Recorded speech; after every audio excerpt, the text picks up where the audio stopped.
क्या आप जानते हैं कि प्रयागराज का महाकुंभ इतना विशाल और प्राचीन है कि इसे अंतरिक्ष से भी देखा जा सकता है। 4000 हेक्टेयर में फैले इस आयोजन में 40 से 50 करोड़ श्रद्धालु आए हैं और इसकी भव्यता का अंदाजा 75,000 करोड़ के बजट से लगाया जा सकता है। लेकिन सवाल ये है कि इस महाकुंभ का इतिहास कहाँ से शुरू हुआ? नागा साधुओं को शाही स्नान में पहला स्थान क्यों मिलता है? कल्पवास, जो एक कठिन तपस्या मानी जाती है, महाकुंभ में इतना महत्वपूर्ण क्यों है और इसके पीछे छुपा गहरा आध्यात्मिक अर्थ क्या है? साथ ही जानेंगे कि अखाड़ों का इतिहास क्या है, उनका विशेष महत्व क्या है और इस बार किन्नर अखाड़ों को शामिल करने के पीछे की वजह क्या है। इन अनसुने रहस्यों और प्राचीन परंपराओं की परतें खोलने के लिए देखते रहिए ये खास वीडियो, जहां धर्म, आध्यात्मिकता, विज्ञान और इतिहास के बीच के गहरे संबंध सामने आएंगे। प्राचीन ग्रंथों में कुंभ मेले का स्पष्ट उल्लेख भले ही ना मिलता हो, लेकिन इसे भारत का सबसे बड़ा तीर्थ माना जाता है। इसकी ऐतिहासिक और सांस्कृतिक महत्ता का अंदाजा इस बात से लगाया जा सकता है कि 2017 में यूनेस्को ने इसे मानवता की मूर्त सांस्कृतिक विरासत की सूची में शामिल किया। कुंभ शब्द संस्कृत से लिया गया है, जिसका अर्थ है कलश या घड़ा। लेकिन सवाल ये है कि अगर कुंभ केवल एक पानी का घड़ा है, तो ये इतना भव्य और विश्व प्रसिद्ध पर्व कैसे बन गया? इसके पीछे दो कहानियां मानी जाती हैं, जिनमें से पहली आर्षि कश्यप और उनकी दो पत्नियों कद्रू और वृंदा से जुड़ी हुई है, जो आपस में बहनें भी थी। दोनों ने आर्षि कश्यप से वरदान मांगा। कद्रू ने 100 विषैले और शक्तिशाली पुत्रों की इच्छा जाहिर की, जबकि वृंदा ने कहा कि भले ही उसके पुत्र कम हों, लेकिन वे कद्रू के पुत्र से अधिक शक्तिशाली होंगे। कश्यप ने दोनों को तथास्तु कहा। समय बीता और कद्रू के 100 अंडे फूटकर उनसे सर्प उत्पन्न हुए, जो सर्पों की माता मानी गई। दूसरी ओर वृंदा के 2 अंडे नहीं फूटे। अधीरता में उन्होंने एक अंडा समय से पहले फोड़ दिया, जिससे अधूरा प्राणी निकला, जिसका शरीर कमर तक ही विकसित था। वह प्राणी नाराज होकर बोला, माँ, आपने अन्याय किया है, लेकिन कृपया दूसरे अंडे के साथ ऐसा मत करो। वह प्राणी उड़ गया और उसका नाम अरुण रखा गया, जो आगे चलकर सूर्यदेव का सारथी बना। कुछ समय बाद कद्रू और वृंदा ने सूर्यदेव के सफेद घोड़े को देखकर शर्त लगाई। वृंदा ने कहा कि घोड़ा पूरी तरह सफेद है, जबकि कद्रू ने कहा कि उसकी पूंछ काली है। शर्त थी कि जो हारेगा उसे दासी बनना पड़ेगा। कद्रू ने अपनी नाग पुत्रों से कहा कि वे सूक्ष्म रूप धारण कर घोड़े की पूंछ से चिपक जाए, ताकि वह काली दिखाई दे। नागों ने ऐसा ही किया और कद्रू ने शर्त जीत ली। हारने के कारण वृंदा को दासी बनना पड़ा। कुछ समय बाद वृंदा के दूसरे अंडे से एक शक्तिशाली प्राणी निकला, जिसका चेहरा गरुड़ पक्षी जैसा और शरीर मनुष्य जैसा था। उसका नाम करुण रखा गया। जब करुण ने देखा कि उसकी माँ दासी बन चुकी है, तो उसने उसे मुक्त कराने का संकल्प लिया। उसने नागों से पूछा कि वह अपनी माँ को कैसे मुक्त करा सकता है। नागों ने शर्त रखी कि अगर वह वैकुंठ से अमृत कलश लेकर उन्हें दे दे, तो वे वृंदा को आजाद कर देंगे। गरुड़ ने वैकुंठ धाम जाकर अमृत कलश प्राप्त किया। इंद्रदेव, सूर्यदेव और जितने भी शक्तिशाली देव थे, सब ने गरुड़ का रास्ता रोकने की कोशिश की, लेकिन गरुड़ ने अपनी अद्वितीय शक्ति के बल पर सबको हरा दिया। ये बात पहुंची विष्णु जी के पास।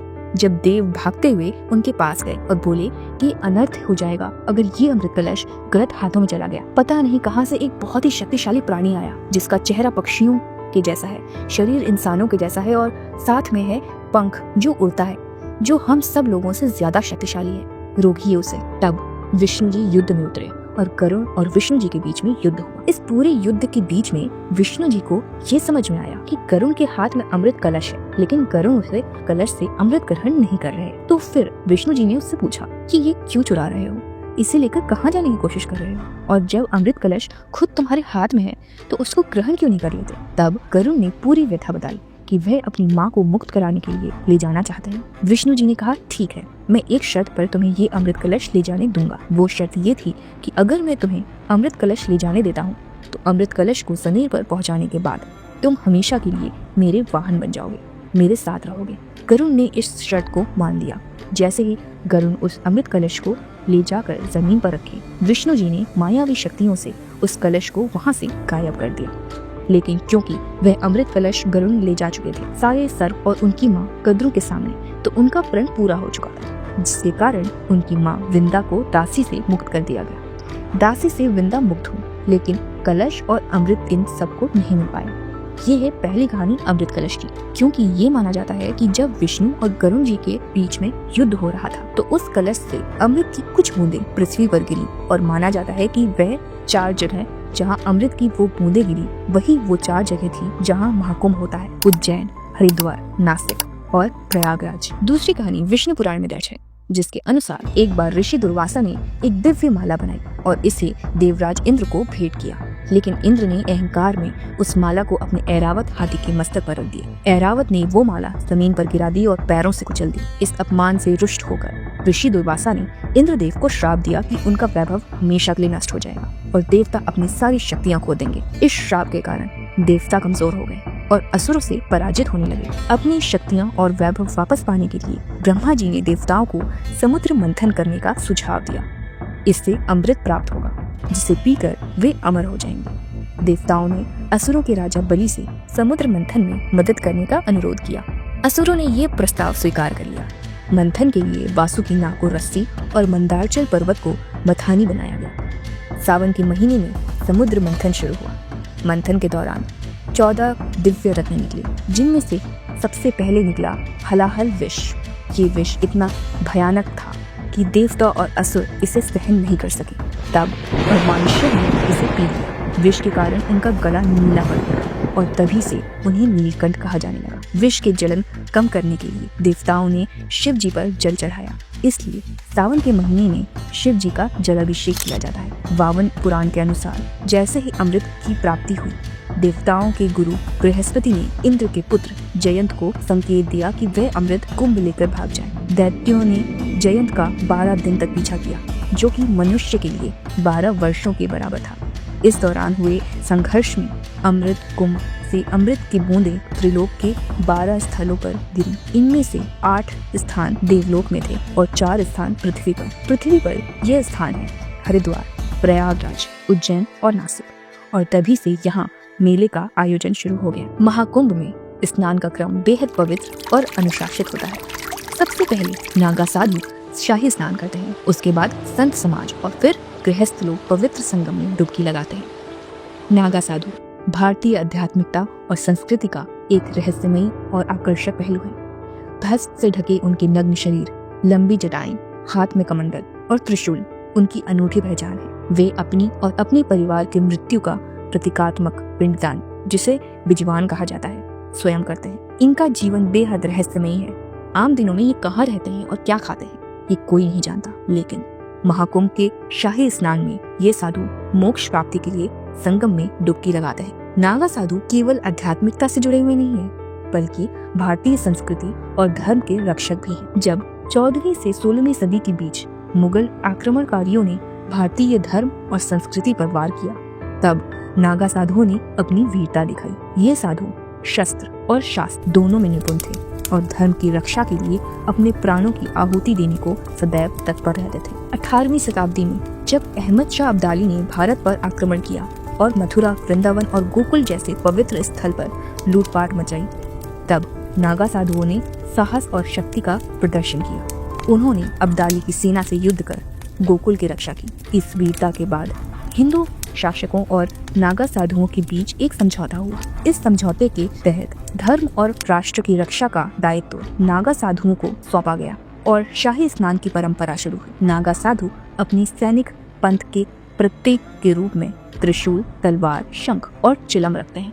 वे अपने आराध्य भगवान शिव के प्रति अगाध भक्ति और समर्पण से जुड़े रहते हैं। महाकुंभ में नागा साधुओं की शाही स्नान परंपरा समय समय पर विवादों का विषय भी बनी रही है। 1310 में महानिर्वाणी अखाड़ा और रामानंद वैष्णव अखाड़ा के बीच खूनी संघर्ष हुआ। 1760 में शैव और वैष्णव साधुओं के बीच शाही स्नान को लेकर भयानक लड़ाई हुई। इन विवादों को रोकने के लिए अंग्रेजों ने स्नान का अनुशासन तय किया, जो आज भी महाकुंभ का हिस्सा है। नागा साधु बनने की प्रक्रिया सिर्फ कुंभ के दौरान होती है और ये बेहद कठिन होती है। दीक्षा के स्थल के आधार पर नागा साधुओं को अलग अलग नाम दिया जाता है। प्रयागराज के नागा, हरिद्वार के बर्फानी नागा, उज्जैन के खूनी नागा, नासिक के खिचड़िया नागा। ऐसा माना जाता है कि नागा जनजाति की शुरुआत भारत के उत्तर पूर्वी राज्य नागालैंड से शुरू हुई थी। कचेरी भाषा में नागा का अर्थ होता है युवा और बहादुर योद्धा, और शायद ये साहस और योद्धा प्रवृत्ति ही नागा साधुओं की पहचान बन गई। लेकिन महाकुंभ सिर्फ नागा साधुओं का ही नहीं, बल्कि भारतीय संस्कृति, परंपराओं और अध्यात्म का सबसे बड़ा उत्सव है। क्या आप जानते हैं कि इस महायोग के केंद्र में जो अखाड़े होते हैं, उनका इतिहास और परंपरा आदि शंकराचार्य के योगदान से गहराई से जुड़ी है। आइए अब आपको बताते हैं अखाड़ों की अनोखी परंपरा और महाकुंभ के महत्व की कहानी। कुछ विद्वानों का मानना है कि नागा सन्यासियों का जत्था आदि शंकराचार्य के पहले से मौजूद थे। हालांकि उस समय इन्हें अखाड़ा नहीं बल्कि बेड़ा कहा जाता था। अखाड़ा शब्द का चलन मुगल काल में शुरू हुआ और तब से ये एक संगठित समुदाय के रूप में पहचाना जाने लगा। आदि शंकराचार्य ने 7वीं शताब्दी में धर्म और संस्कृति को एक सूत्र में बांधने का बीड़ा उठाया। उन्होंने 4 दिशाओं में 4 पीठों की स्थापना की। पूर्व में गोवर्धन पीठ, उत्तर में शारदा पीठ, पश्चिम में द्वारका पीठ और दक्षिण में ज्योतिर्मठ पीठ।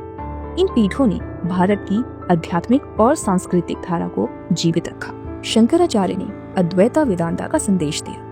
ब्रह्म सत्यम जगत मिथ्या जीवो ब्रह्मैव न अपरा, यानी केवल ब्रह्म ही सत्य है, संसार माया है और जीवात्मा खुद ब्रह्म है। शंकराचार्य का उद्देश्य साधुओं के विभिन्न संघों को एकजुट करना और सनातन धर्म को संगठित रूप से बढ़ावा देना था। इस सोच के परिणाम स्वरूप 14वीं से 16वीं सदी के बीच अखाड़ों की परंपरा शुरू हुई। अखाड़े धार्मिक, आध्यात्मिक और सामाजिक कार्यों में सक्रिय समुदाय हैं जो धर्म और संस्कृति का संवर्धन करते हैं। महाकुंभ में अखाड़ों की सबसे प्रमुख गतिविधि होती है शाही स्नान, किंतु शाही स्नान से पहले होती है पेशवाई, जिसमें अखाड़े भव्य जुलूस के साथ मेले के क्षेत्र में प्रवेश करते हैं। इस जुलूस में आचार्य और महामंडलेश्वर रथों पर सवार होते हैं और नागा साधु घोड़ों पर चलते हुए अपनी शक्ति और परंपरा का प्रदर्शन करते हैं। महाकुंभ में 13 प्रमुख अखाड़े भाग लेते हैं, जिनको 3 श्रेणियों में बांटा गया है: शैव अखाड़ा, वैष्णव अखाड़ा और उदासीन अखाड़ा। 2015 में पहली बार किन्नर समुदाय ने कुंभ में भाग लिया। 2025 में लक्ष्मी नारायण अखाड़े के नेतृत्व में किन्नर समुदाय अर्धनारेश्वर धाम नाम से एक विशेष शिविर लगाया है, जो किन्नर समुदाय की धार्मिक आस्था और सम्मान का प्रतीक होगा। ये कदम महाकुंभ की समानता का प्रतीक है और समाज में सभी को एक समान स्थान देता है। महाकुंभ 2025 की शुरुआत 13 जनवरी से पौष पूर्णिमा के साथ हुई थी। इसके बाद मकर संक्रांति, मौनी अमावस्या और महाशिवरात्रि जैसी पवित्र पर्व मनाए जाएंगे। 40 करोड़ से अधिक श्रद्धालु इसमें शामिल भी हुए हैं। गंगा की पवित्र धाराओं के बीच गूंजते जयकारे, भव्य पेशवाई और शाही स्नान का दृश्य महाकुंभ को अद्भुत बनाते हैं। इन्हीं अद्भुत परंपराओं और अनगिनत श्रद्धालुओं की आस्था के बीच महाकुंभ का इतिहास भी कई गौरवशाली घटनाओं से भरा हुआ है। ऐसी ही एक ऐतिहासिक घटना 1954 में हुई, जब भारत के पहले राष्ट्रपति राजेंद्र प्रसाद ने प्रयागराज में कुंभ मेले के दौरान कल्पवास किया। उनके लिए किले के छत पर एक विशेष कैंप बनाया गया, जिसे आज प्रेसिडेंट व्यू के नाम से जाना जा सकता है। अब सवाल उठता है कि कल्पवास क्या है और कुंभ मेले में इसका इतना महत्व क्यों है। आइए इसे विस्तार में समझते हैं। धार्मिक मान्यताओं के अनुसार जब सूर्य मकर राशि में प्रवेश करता है तो प्रयागराज में शुरू होने वाले कल्पवास में भाग लेने से एक कल्प का पुण्य मिलता है। शास्त्रों के अनुसार कल्प का अर्थ होता है ब्रह्मा जी का एक दिन, जो हजारों मानव वर्षों के बराबर होता है। रामचरितमानस और महाभारत जैसे ग्रंथों में भी कल्पवास का विशेष महत्व वर्णित है। कल्पवास एक कठिन तपस्या है जिसमें व्यक्ति अपनी इच्छाओं पर पूर्ण नियंत्रण रखता है। ये साधना 1 महीने तक चलती है और इस दौरान कल्पवासी को कई कठोर नियमों का पालन करना होता है। आरामदायक बिस्तर का त्याग करते हुए जमीन पर सोना पड़ता है। आहार में संयम बरतना अनिवार्य होता है, जिसमें या तो एक समय का भोजन किया जाता है या पूरी तरह निराहार रहना पड़ता है। गंगा स्नान भी एक महत्वपूर्ण अनुष्ठान है, जिसमें दिन में 3 बार गंगा में डुबकी लगानी होती है। जीवन सादगी पूर्ण होना चाहिए, जिसमें केवल सफेद या पीला रंग के साफ सुथरे कपड़े पहने जाते हैं। कल्पवास के पहले दिन कल्पवासी अपने टेंट के पास जौ के बीज बोते हैं और एक तुलसी का पौधा लगाते हैं। पूरे महीने तुलसी के पौधे को गंगा जल से सींचा जाता है। महीने के अंत में जौ के उगे हुए पौधों को गंगा नदी में प्रवाहित किया जाता है। ये माना जाता है कि कल्पवास करने वाले व्यक्ति को अगले जन्म में राजा के रूप में जन्म मिलता है और मोक्ष की इच्छा से कल्पवास करने पर मोक्ष की प्राप्ति होती है। यही आस्था और परंपरा कुंभ के महत्व को और बढ़ा देती है। कुंभ भी अपनी अवधि और भव्यता के आधार पर 3 प्रकार का होता है। अर्धकुंभ जो 6 सालों में मनाया जाता है, पूर्ण कुंभ जो 12 सालों में मनाया जाता है और महाकुंभ जो 144 सालों में यानी 12 पूर्ण कुंभ के बाद मनाया जाता है। और इस साल महाकुंभ मनाया जा रहा है। इस आयोजन की विशालता का अंदाजा उत्तर प्रदेश सरकार द्वारा महाकुंभ 2025 के लिए तय किए गए बजट से लगाया जा सकता है, जो 7500 करोड़ है। ये रकम सिर्फ खर्च नहीं है, बल्कि एक बड़ी आर्थिक गतिविधि की शुरुआत भी है। विशेषज्ञों का मानना है कि इस आयोजन से 2 लाख करोड़ रुपए तक की आय उत्पन्न हो सकती है। साथ ही लाखों नौकरियां पैदा होंगी, जिससे लोकल इकोनॉमी को जबरदस्त बूस्ट मिलेगा। महाकुंभ 2025 सिर्फ धार्मिक आयोजन नहीं, बल्कि भारत की टेक्नोलॉजिकल एडवांसमेंट का भी प्रमाण होगा। पहली बार 3000 से ज्यादा ड्रोन कैमरेस का इस्तेमाल किया जाएगा। ये ड्रोन्स हर कोने पर नजर रखेंगे, जिससे किसी भी दुर्घटना को रोका जा सके। सीसीटीवी कैमरास और बड़ी स्क्रीन्स लगाई गई हैं, ताकि सुरक्षा व्यवस्था और बेहतर हो सके। एक विशेष महाकुंभ ऐप लॉन्च किया गया है, जिसमें आप लाइव दर्शन कर सकते हैं, नेविगेशन देख सकते हैं और इवेंट्स की जानकारी ले सकते हैं। साथ ही एक AI चैटबॉट उपलब्ध है, जो 11 भाषाओं में 24 घंटे आपकी सहायता करेगा। 2 भाइयों के कुंभ में बिछड़ने की कहावत अब पुरानी हो चुकी है। इस बार डिजिटल खोया पाया केंद्र बनाया गया है, जिसमें फेस रिकॉग्निशन टेक्नोलॉजी का इस्तेमाल होगा, जिससे खोए हुए लोग तुरंत अपने परिवार से मिल सकेंगे। इसके अलावा RFID wrist bands, radio frequency identification का इस्तेमाल किया जाएगा, जिससे मेले में आने वाले लोगों की सही संख्या का पता लगाया जा सके और उनकी लोकेशन भी ट्रैक किया जा सके। महाकुंभ 2025 में इस बार लगभग 40 करोड़ लोगों के आने की संभावना है। इतनी बड़ी भीड़ को ध्यान में रखते हुए मेले का क्षेत्रफल 3200 हेक्टेयर से बढ़ाकर 4000 हेक्टेयर कर दिया गया है। 5 लाख से ज्यादा टेंट्स और 5 लाख से ज्यादा टॉयलेट्स लगाए गए हैं। पार्किंग एरिया को भी एक्सपांड किया गया है, ताकि यात्रा में कोई दिक्कत ना हो। इसके साथ ही इस बार एक टेम्पररी जिला बनाया गया है, जिसे महाकुंभ मेला जिला कहा गया है। मेले के बाद इसे समाप्त कर दिया जाएगा। महाकुंभ सिर्फ एक धार्मिक आयोजन नहीं, बल्कि ये भारत की धर्म, संस्कृति और आधुनिकता का संगम है। यहाँ शाही स्नान, गंगा आरती, हवन, कथा और कीर्तन जैसे धार्मिक अनुष्ठान होंगे। साथ ही लोकल बिजनेस, हॉस्पिटैलिटी और टूरिज्म को बड़ा बूस्ट मिलेगा। 2019 के कुंभ मेले में 6 लाख नौकरियां पैदा हुई थी और इस बार ये संख्या और भी ज्यादा हो सकती है। तो दोस्तों, महाकुंभ 2025 सिर्फ एक आयोजन नहीं, ये हमारी आस्था, परंपरा और आधुनिकता का उत्सव है। अगर आपको ये वीडियो पसंद आया हो तो इसे लाइक करें, अपने दोस्तों के साथ शेयर करें और हमारे चैनल को सब्सक्राइब करना ना भूलें। मिलते हैं अगले वीडियो में, तब तक के लिए हर हर महादेव।